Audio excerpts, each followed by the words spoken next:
back, YouTubers, to my channel of an everyday life of an Aspie. If you guys have been just following on my channel, I'm AspieAnswersAll. If you don't know me, I'll introduce myself right now. To the ones that knows me, obviously I'm just creating an awareness and all of the knowledge and know-how of these mental health disorders that I'm introducing to you all right now, of the series basically that I have started right now, and hopefully, like I said, will hopefully be finished by the end of next week there is, or close to it. If not, then yeah, I'll see how we go with all these videos, since like I noticed I'm about a couple of weeks or more behind on what I need to do, but that's fine. Just hoping that I'll get back on track anyway. And all further ado though, to cover before I begin, is that with these mental health disorders I've been talking about self-harm, depression, suicide, bipolar disorder. Now I'm going to be talking about OCD. I was hoping to talk about some personality disorders as well, with these everyday questions or topics or subject line of basically signs and symptoms, what not to say to people with bipolar disorders and all the like, and basically also the signs and symptoms, the definitions if need be of the different types of mental disorders basically, as well as, you know, what to look out for of the causes and triggers, treatment and therapy, and maybe some letters to these different disorders I'm hoping to address. So in order further ado, before I begin, also is to put a disclaimer out here. I'm not a medical professional. I'm just a normal everyday young woman that pretty much do suffer some of these everyday disorders that I've shared with you all basically, and that I want to give you some helpful tips and advice, and also to support you all as well. But just to bear in mind though, even though some of it is from my training of Youthline, some of it also is just being researched up just based on my everyday experiences, and also hopefully that it will be an enlightenment to you all as well. And also, if any of these signs and symptoms that persist in any of these everyday topics, be it self-harm and all the like that I'm sharing with you all right now, be sure to seek professional help, because we all need it one way or another. However, anyway, and all further ado, basically, now that this one is all about the OCD series, so I welcome you all to my channel once again, and hopefully you'll enjoy it. Now, to bear in mind though, I want to ask you a few questions pretty much to get you all thinking right now, basically, like for this first introductory part of OCD. So, the first one is, does your mind constantly, you know, think about a lot of things all at once, or just constantly randomizing itself, you know, with all these random thoughts, regardless what it is? Some of it may be good thoughts, patterns that you have had in your mind, or basically the opposite maybe of it all, so to speak. Another one is number 2, do you find yourself worrying about a task or a chore that shouldn't be bothering you at all, be it washing dishes, be it washing your hands in an everyday ritual, or whatever the case may be for those 2 examples and more. Number 3, does coming down involve performing senseless rituals, tasks such as checking your books or locks, shall I say, washing your hands a lot during the day and the like? Right, you may or could be one of the many millions that are suffering from OCD. About 90% of people who will suffer from obviously suffer from obsessive thoughts. However, here's a fact to think a minute about this. Two-thirds of the people has experienced multiple obsessions and compulsions in their life, or pretty much may perform any 2 types of act that I've addressed.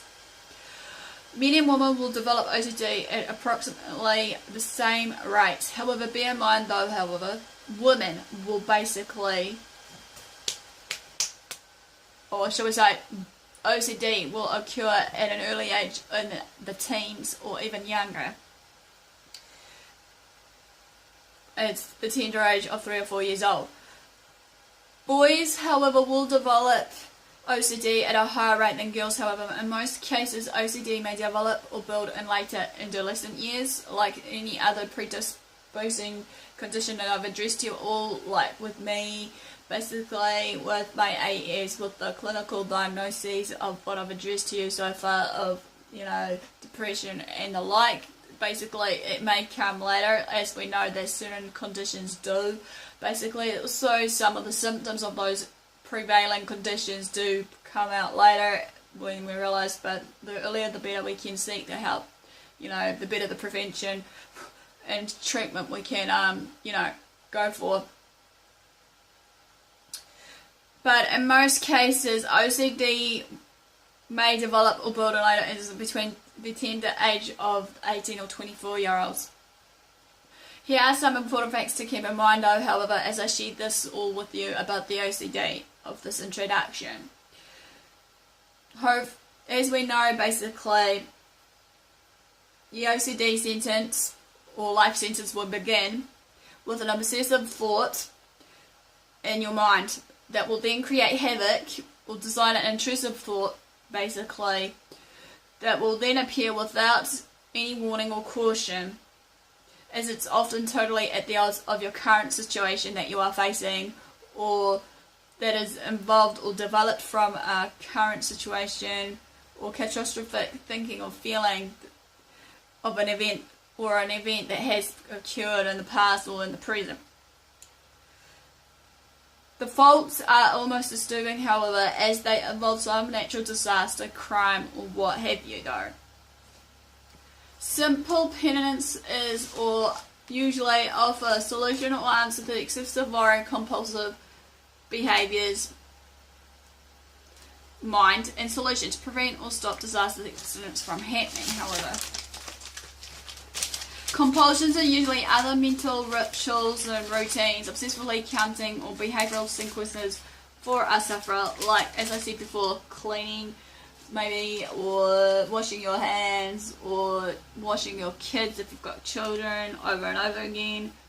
Multiple untreated disorders, however, many people struggle with OCD patterns of this and can torture the sufferers for many years to come, without obviously knowing about it. But let's be clear here though, however, as I'm saying this, take away thinking it's a personality disorder, because many people misconceive this. They think it's a personality disorder, which it's not. Far from it. This is a disorder called obsessive compulsive personality disorder. Is different and separates itself from OCD itself. In OCD, people who has obsessions, which are repeated thoughts or rituals, routines that can and will create anxiety for the sufferers, or even they can have both obsessions and compulsions at the same time. Compulsions in which certain actions individuals shall undertake in order to help with their anxiety. Well, basically this ends the first part of OCD, the signs and symptoms and what to know about it, basically, which I'm going to be doing more in the next piece of the signs and symptoms and hopefully what to do about it. So give me the like, the thumbs up for support, and also just that you're engaging with me. Feel free to comment below, obviously, of all your, you know, habits or what have you, and how you can actually bring out your story of hope by, you know, sharing what you do to actually keep it out of the way, sort of thing, of a treatment plan maybe, or just some quotes or something out there just to throw it out there and spin in the works. So without further ado, follow me on Facebook or Twitter. Basically, love what you do what you love one another, be kind to yourself and others, and hopefully, you never know, as I said before, that with some people that are suffering from whatever they're suffering from, that maybe we'd be able to know the signs and symptoms.